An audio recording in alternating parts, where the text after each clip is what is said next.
while I was investigating through Andrew Taylor Still and William Sutherland and ligament articular strain techniques, like many or all manual therapists, we have the trigger point charts that are posters that are up on our walls, the really ugly ones with the really terrible colors, and they fade really quickly. That's the ones. You can buy them everywhere.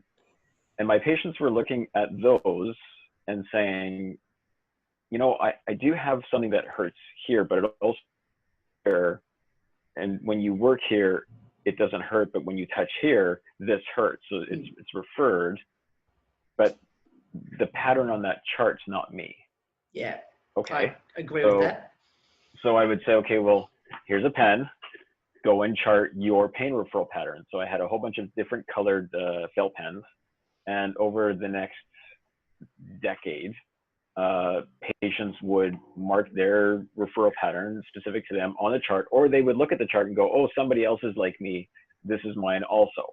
Like, okay, so I would just commit to memory that when someone came in with an MCL sprain or pathology or injury of some sort, that the typical referral pattern was this. Or if somebody came in with a conoid trapezoid shoulder AC separation, then the typical referral pattern was that.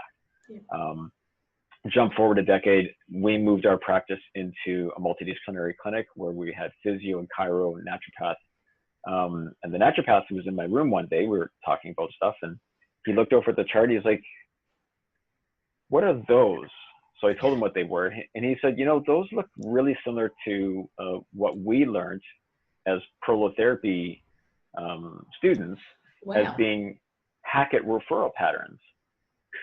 What the hell's a Hackett referral pattern? He said, oh, well, there's this physician down in the United States, George Hackett, in the 1930s and 40s, who was interested in joint tissue and looked at healing joint tissue a little bit faster than what nature could.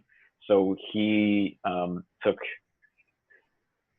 over 1,600 patients over a decade, 20,000 injections. He researched all of it, and he would inject irritants into ligaments and joint capsules in those patients, and then he would chart the referral patterns. Well, I'm thinking about the ethics about that, but that's all right. It's America in the 1930s. So, and you know, as long as you've got informed consent, you're fine. So I started researching George Hackett, and I grabbed the book. Where is it? Come here.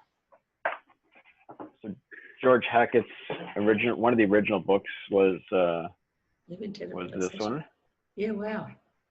So ligament relaxation. It's actually, there's a 5th edition right now. So other people, George is passed away a long time ago, but there's other people that are continuing it. Ross Hauser in the States runs Caring Medical, and he's been so generous. He sent me like a textbook that he wrote. It's huge. It's amazing.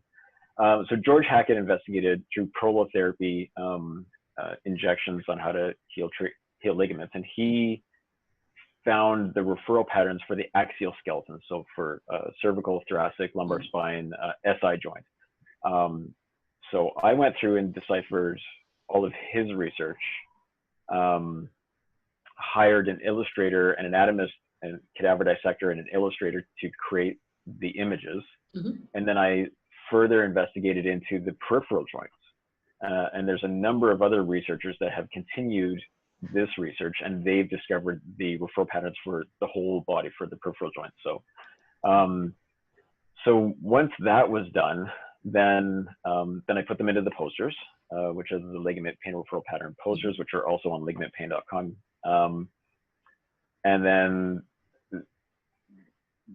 somebody in Australia, actually, when I was down there in 2018, they made a joke. They said, you know, if you had these in a book, I would pay you money for it. And I thought, I don't even know how that would, I don't even know what that would look like. Yeah. Because the posters are right here. But, you know, so it's taken 2 years to figure that out and to write the book.